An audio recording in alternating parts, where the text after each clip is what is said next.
Hello guys, কেমন আছো তোমরা? সবাই নিশ্চয়ই ভালো আছো, কারণ এখন ওয়েদারটা তো ভীষণ সুন্দর, বেশ বৃষ্টি হচ্ছে, গরমটাও নেই। তো আজকে তো রবীন্দ্র জয়ন্তী, সেই জন্য ভাবছি কি পরবো, শাড়ি পরবো না চুড়িদার, কিন্তু যা বৃষ্টি এইসব শুরু হয়েছে তার মধ্যে শাড়ি পরাটা ঠিক হবে না।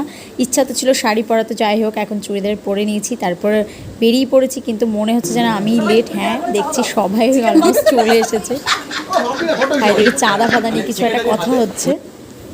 তো যাই হোক, ডিরেক্টর বাবু এইদিকেই ব্যস্ত ছিলেন, কিছু সেরকম বললো না দেখলাম। এদিকে আবার আমাদের খাওয়া দাওয়ার মানে আজকে একটা ছোট্ট করে পিকনিক হবে, সেজন্য ছেলেরাই দেখছি কাজকর্ম সব করছে। এখানে মেয়েরা সব বসে আছে আর ছেলেরা সব রান্না করছে, চা বানাচ্ছে। কেউ না, আমি শুধু দেখাচ্ছি।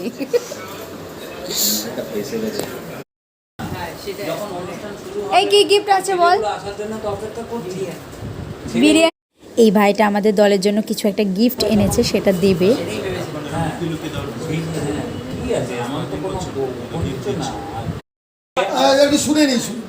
আমরা যখন কল্যাণীতে শো করতে গেলাম তার আগের সপ্তাহে হঠাৎ করে এখন রবীন্দ্রনাথ ঠাকুরের ফটোতে সবাই একে একে মাল্যদান করবে, পুষ্পার্ঘ্য অর্পণ করবে, সেগুলো এখন চলছে।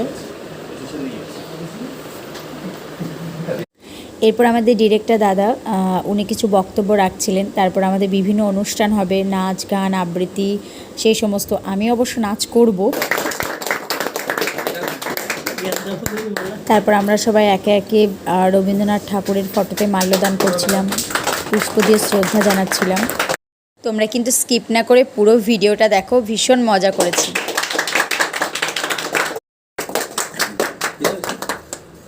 সবাই একের পরে পুষ্পার্ঘ্য অর্পণ করো, তারপরে পুষ্পার্ঘ্য আমি একটা ভিডিও করছি।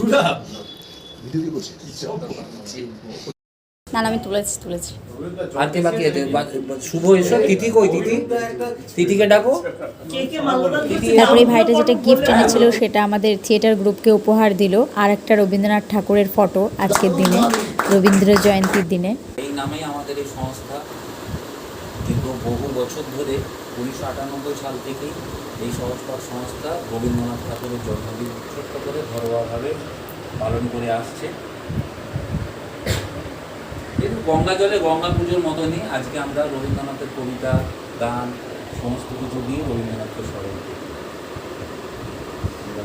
বিশ্বকবির কিছু বিষয় নিয়ে আলোকপাত করবার পরিকল্পনা আছে, যেগুলো অনেকের কাছেই হয়তো অনেক অজানা, সেগুলো নিয়ে আলোচনা হবে। আরুণ দীপ্তি এসেছে দুয়ার ভেদিয়া, পক্ষে বেজেছে বিদ্যুৎ বান, স্বপ্নের জাল ছেদিয়া।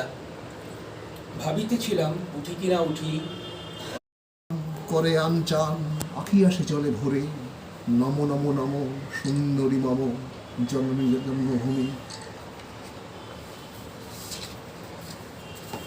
এই কবিতাটা হচ্ছে এক গায়ে।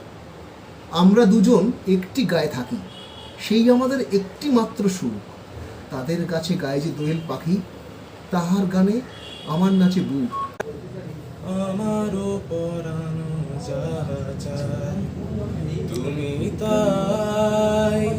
তুমি তাই গো। আমারও পরানো যাহা চাই, তুমি সুখ যদি নাই পাও, যাও সুখের সন্ধানে যাও। ওদিকে অনুষ্ঠান চলছে, এদিকে খাওয়া দাওয়ার তখন ব্যবস্থা চলছে। অলমোস্ট 7:30 বাজে, তখনও পর্যন্ত কিচ্ছু ব্যবস্থা হয়নি, সেগুলোরই ব্যবস্থা করা হচ্ছে। নাটকটা তৈরি হয়েই আছে, তবু কয়েকটা রিহার্সালের দরকার আছে। কিন্তু একটা ইতিমধ্যে সমস্যা দেখা দিয়েছে যে নতুন একজন বজ্রধর তৈরি করতে হবে। নতুন বজ্রধরের চরিত্রে একজন 2-3 রিহার্সাল দিয়েছে। এসো এখানে সবার সঙ্গে আলাপ করে নাও। তুই কর না, তুই কর। তখনও আরও যারা যারা ইনভাইট ছিল তারা সবাই তখনও আসছে। অলমোস্ট আমাদের অনুষ্ঠান শেষের দিকে। এখন আমাদের খাওয়া দাওয়ার সমস্ত ব্যবস্থা হচ্ছে। আমাদের আজকে মেনু আছে চিকেন, চাটনি আর হচ্ছে রাইস। তো আমরা সবাই মিলে ভীষণ এনজয় করছিলাম। আর দাদার লাস্ট কবিতা পাঠ দিয়ে আমাদের আজকে অনুষ্ঠান শেষ হলো। এদিকে দেখো, আমাকে আবার দিয়েছে রসুন কাটছে, সে যা কাটছে আমি রসুন, সবাই হাসাহাসি করছিল। তারপরে এই দাদাটা সবাইকে চকলেট দিচ্ছিল। কি উপলক্ষে দিচ্ছ? বজ্রধর হয়েছে বলে নতুন। আমাদের ম্যাডাম রান্না।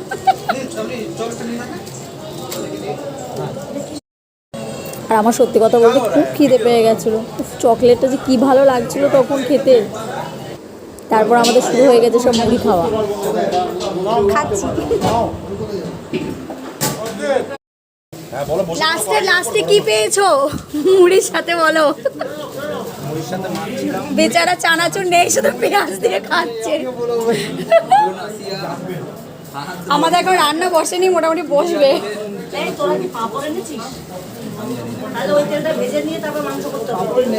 এইদিকে সব কাড়াকাড়ি চলছে মুড়ি।